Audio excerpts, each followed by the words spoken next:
Hello everyone and welcome to my channel. I am back again with tomorrow's analysis and I'm pretty sure of you follow me keenly today you will earn huge tomorrow. There's very good chance. तो bank Nifty आज total 350 points का fall दिया है।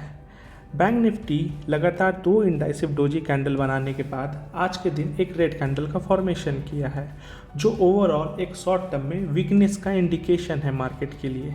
तो bank Nifty कल के दिन कहाँ जा सकता है, इसके लिए हम लोग आवरली चार्ट पे आते हैं। आवरली चार्ट पे अगर आज हम लोग क्लियर कट देखें कि बैंक निफ्टी आज बड़े बड़े रेड कैंडल्स का फॉर्मेशन दिया, जो कि हमें यहाँ क्लियर कट विजिबल। ये देखिए, एक इसको आप अच्छा रेड कैंडल बोल सकते हैं, क्योंकि इसमें आपका जो सेलर्स है काफ़ी एक्टिव रहे हैं और जो मार्केट को नीचे लाने का बहुत अच्छा से कोशिश किए मार्केट के लिए। इस रेड कैंडल के फॉर्मेशन से पहले मार्केट में एक अनसर्टेनिटी था, उससे पहले भी एक रेड कैंडल का फॉर्मेशन था। तो ओवरऑल मार्केट में आज वीकनेस परसिस्ट हुआ है। बायर्स को आज मौका नहीं मिला है मार्केट में आने के लिए। जो यहाँ कुछ खास पॉइंट्स है जो नज़र आता है बैंक निफ्टी में, अगर आप ध्यान से देखेंगे, ये एक एरिया है जहाँ बैंक निफ्टी काफ़ी देर होल्ड किया है। अगर आप ओवरऑल कैंडल्स को काउंट करेंगे 1 2 3 4 5 6 7 8 9 10 11 आवर्स बैंक निफ्टी इस रेंज पे रहा है। उससे पहले बैंक निफ्टी इस रेंज पे था, ठीक है। तो यहाँ से आपको जो पॉइंट समझ में आता है कि इस एरिया पे मार्केट जब इतना देर रहा तो बायर्स और सेलर्स के बीच अच्छा फाइट चला, ठीक है। बायर्स और सेलर्स के फाइट में फाइनली सेलर्स ने इस कंपटीशन को विन किया। तो ओवरऑल जो अभी आपको आने वाले सिचुएशन में करना है, उसमें आपको मार्केट के साथ चलना है। तो इसमें आपके लिए सबसे बेस्ट सिनेरियो होगा, अगर कल मार्केट आपको यहाँ पे वापस से मिले तो ये आपके लिए सेलिंग अपॉर्चुनिटी होना चाहिए। कोई भी क्लोजिंग जब तक मार्केट इसके ऊपर नहीं चल जाए तब तक आपको बाइंग नहीं करना है। बाइंग तभी होगा जब मार्केट 33,800 के ऊपर सब्सटेंशियली एक अच्छा क्लोजिंग दे दे। कोई भी क्लोजिंग 33,800 के ही ऊपर आपको बाई इनिशिएट करना है। अदरवाइज आपको मार्केट इस रेंज में, अगर मार्केट वापस से इंटर करता है, मैं आपको फिर से क्लियर कर दिखा देता हूँ। अगर मार्केट वापस से इस एरिया पे इंटर करता है, ये जो आपका एरिया है, मार्केट वापस से एक नो ट्रेडिंग जोन में चल जाएगा। यहाँ आपका फ्राइडे के दिन मार्केट फिर से कोशिश करेगा कि एक प्रीमियम में आपका डिके हो। चलिए हम लोग वापस से 15 मिनट्स चार्ट पे आते हैं और 15 मिनट्स में देखते हैं कि मार्केट का एग्जैक्ट पॉइंट्स जहाँ पे मार्केट मिले तो आपको क्या करना चाहिए, क्या नहीं करना चाहिए। तो 15 मिनट्स चार्ट पे जैसे कि अभी हम लोग देखें कि 15 मिनट चार्ट में, चलिए हम लोग देखते हैं कि लास्ट कुछ समय पे एक बड़े रेड कैंडल का फॉर्मेशन हुआ, फिर एक रेड कैंडल। तो रेड कैंडल्स का जो साइज़ है ग्रीन कैंडल्स के कंपैरिजन में वो काफ़ी बड़ा है और रेड कैंडल्स आज ज़्यादा भी रहे हैं, क्योंकि मार्केट आज गिरा है। तो रेड कैंडल्स ऑब्वियस सा है कि मार्केट में आपको ज़्यादा ही दिखेंगे, लेकिन रेड कैंडल्स का जो साइजेस है वो भी काफ़ी बड़े हैं। तो चलिए अब हम लोग एरिया डिफाइन करते हैं, कौन कौन सा एरिया होगा शॉर्ट टर्म के लिए जहाँ पे हम लोग इंट्रा डे के लिए ट्रेड कर सकते हैं। तो इंट्रा डे के लिए देखें मार्केट को, तो देखिए ये आपके लिए ये एक एरिया हुआ।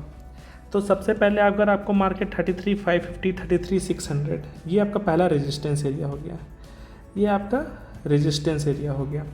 ओवरऑल एक बड़े टाइम फ्रेम में देखिए तो ये आपके लिए एक अच्छा रेजिस्टेंस एरिया है। तो 33,650 से लेके 33,750 ये आपका रेजिस्टेंस 2 हो गया। ये कितना आया, 33,650 से 33,750। तो ओवरऑल ये सारे पॉइंट्स आपको हर्डल का काम करेंगे। कोई भी क्लोजिंग इसके ऊपर ही आपको मार्केट में एक अच्छे बाई के लिए आपको मार्केट ऊपर ले जा सकता है। अदरवाइज ये सारे एरिया में आपके सेलर्स बैठे हुए हैं, सेलर्स एक्टिव रहेंगे इस एरिया में। तो यहाँ पे आपको अलर्ट रहना है, यहाँ पे अलर्ट रहिएगा। चलिए अब हम लोग देखते हैं मार्केट नीचे कहाँ जा सकता है। तो अगर आप देखेंगे मार्केट है 33,400 पे, तो यहाँ से जो नियरेस्ट पॉइंट जो मार्केट के लिए है वो है 33,000, जो कि एक अच्छा सपोर्ट का काम करेगा। तो आपको कल के लिए मार्केट अगर 33,000 मिले तो यहाँ पे आप एक बाय इनिशिएट कर सकते हैं स्मॉल क्वांटिटी में, क्योंकि मार्केट ओवरऑल एक शॉर्ट टर्म के लिए बेयरिश सिनारियो में है। चलिए हम लोग आज के दिन देखते हैं बैंक निफ्टी में आज के बैंकिंग स्टॉक्स का मूवमेंट कैसा था। तो चलिए यहाँ पे कुछ बैंकिंग स्टॉक्स है, तो यहाँ पे जो पॉइंट्स नज़र आते हैं, बैंक निफ्टी के अंदर टोटल 12 स्टॉक है, उसमें हमारा 7 स्टॉक निगेटिव था। यहाँ पे आप देख पा रहे होंगे ये सारे यहाँ पे नेगेटिव फॉर्मेशन है। और जो बैंक निफ्टी को ड्रैग कर रहे हैं नीचे की ओर, उसमें हमारे हेवी वेटेज बैंक शामिल है, जैसे कि आप देख पाएंगे HDFC bank, axis bank, Kotak bank, ये सारे नेगेटिव हैं। और जो बैंक निफ्टी को पुश कर रहे हैं ऊपर की ओर, वो सारे स्मॉल सेक्टर्स बैंक है जो कि जिनका वेटेज बैंक निफ्टी में कम है, जैसे RBL, बंधन बैंक, PNB। देखिए जो टॉप 3 है जो पुश किए, उनका वेटेज नहीं है जो बैंक निफ्टी को ऊपर की ओर ले जा सके, और जो उनको ड्रैग कर रहे हैं उनका परसेंटेज काफ़ी ज़्यादा है बैंक निफ्टी में। चलिए हम लोग ऑप्शन चेन एनालिसिस से देखते हैं कि बैंक निफ्टी में कौन से पॉइंट्स जो इम्पोर्टेंट आपको यहाँ से पता चलेंगे कि रेजिस्टेंस और सपोर्ट का काम कर रहे हैं। तो बैंक निफ्टी के लिए जो पॉइंट्स यहाँ पे नज़र आता है, चलिए हम लोग सबसे पहले देखते हैं इमीडिएट 33,400, 300 एट द मनी है हमारे लिए। तो इमीडिएट 33,500 को अगर हम लोग ध्यान से देखें, ठीक है, चलिए 33,500 को हम यहाँ पे देखते हैं तो क्या नज़र आया। कॉल साइड में ये हमारा कॉल साइड है, ये हमारा पुट साइड है, ठीक है। तो कॉल साइड में एक मिनट में इसको यहाँ ड्रैग कर देता हूँ, हाँ। तो कॉल साइड में बैंक निफ्टी में टोटल OI जो खड़ा है 33,500 में, वो है 18,100 के आसपास, और पुट साइड खड़ा है 14,000 के आसपास, अगर आप ओवरऑल एक फिगर का बात करें। यानी कि आपके लिए 33,500 एक रेजिस्टेंस का काम करने वाला है हर हालत में। तो इस पॉइंट पे वॉच करना चाहिए यहाँ पे, क्योंकि OI जाता है। और आज टोटल आप एडिशन भी देखिए तो 9,400 कॉल साइड ऐड हुए हैं और टोटल 2,500 पुट साइड ऐड हुए हैं। यानी कि कॉल में अगर बाइंग हुआ है तो सेलर ऑब्वियस सा देख रहे होंगे कि मार्केट 33,500 का नीचे रहने वाला है। तो इस पॉइंट पे आप ध्यान रखिएगा। 33,500 एक आपका रेजिस्टेंस का जोन है। अगर आप सपोर्ट आइडेंटिफाई कीजिएगा तो सपोर्ट के लिए मान लीजिए हम देखते हैं 33,000 को देखेंगे, तो यहाँ पे देखिए एक और फिगर आपके लिए समझ में आएगा। तो यहाँ पे एक और फिगर आ गया, यहाँ पे देखिए ओपन इंटरेस्ट ज़्यादा है, पुट साइड यहाँ कम है, यानी कि ये आपके लिए अच्छा सपोर्ट का काम करेगा, ये आपके लिए अच्छा सपोर्ट का काम करेगा। और ये एक अच्छा, हाँ, ये आपके लिए सपोर्ट का काम करेगा। और ओवरऑल अगर आप एडिशन भी देख लें मार्केट पे, अगर आप थोड़ा सा एडिशन भी देख लें कितना एडिशन हुआ है, तो यहाँ 2,000 एडिशन हुआ है, यहाँ 5,000 एडिशन हुआ है। तो ओवरऑल ये आपके लिए रेजिस्टेंस हो गया, ये आपके लिए सपोर्ट हो गया।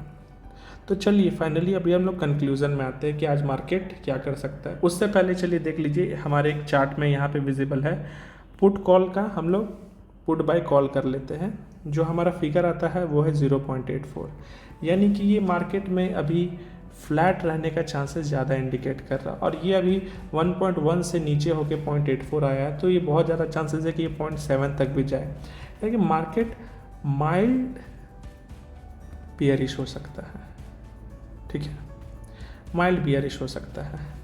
तो चलिए ओवरऑल कैंडल स्टिक्स हमें क्या बताया आज मार्केट में। कैंडल स्टिक ओवरऑल एक डाउन ट्रेंड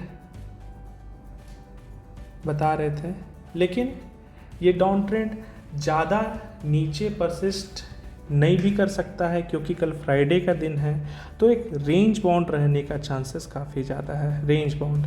और ये रेंज जो निकल के आया वो है 33,000 से 33,500। ओके, तो हमारा ओवरऑल रेजिस्टेंस जो निकल के आया, पहला आया 33,500, सॉरी 33,500, 550 आया था। दूसरा, अगर आपको एक ब्रॉड रेंज मैंने आपको पहले समझा दिया था, 33,650 से लेके 33,750, ये आपके लिए रेजिस्टेंस का काम करेगा। हमारा जो एक मेजर सपोर्ट है वो है 33,000, ठीक है, वहाँ तक मार्केट आराम से जा सकता है। ऑप्शन चेन आपको 0.84 बताया, जो कि ओवरऑल मार्केट कल के दिन एक फ्लैट रहने का है, कि मार्केट एक रेंज बाउंड रहेगा, ऊपर जाए या नीचे जाए, क्लोजिंग इसी आसपास आ सकता है। मार्केट का क्लोजिंग 33,300 इसी आसपास या 33,400 के ही आसपास हो सकता है। तो ओवरऑल मार्केट वोलेटाइल रहेगा, ठीक है, लेकिन क्लोजिंग कोशिश ज़रूर बैंक निफ्टी करेगा कि फ्लैट एक क्लोजिंग दे। ठीक है, तो ये था ओवरऑल आज का हमारा एनालिसिस, जो कि कल बैंक निफ्टी परफॉर्म कर सकता है। ठीक है, कल हम लोग फिर मिलेंगे मंडे के एनालिसिस के लिए एक नए पॉइंट्स के साथ। Thank you very much.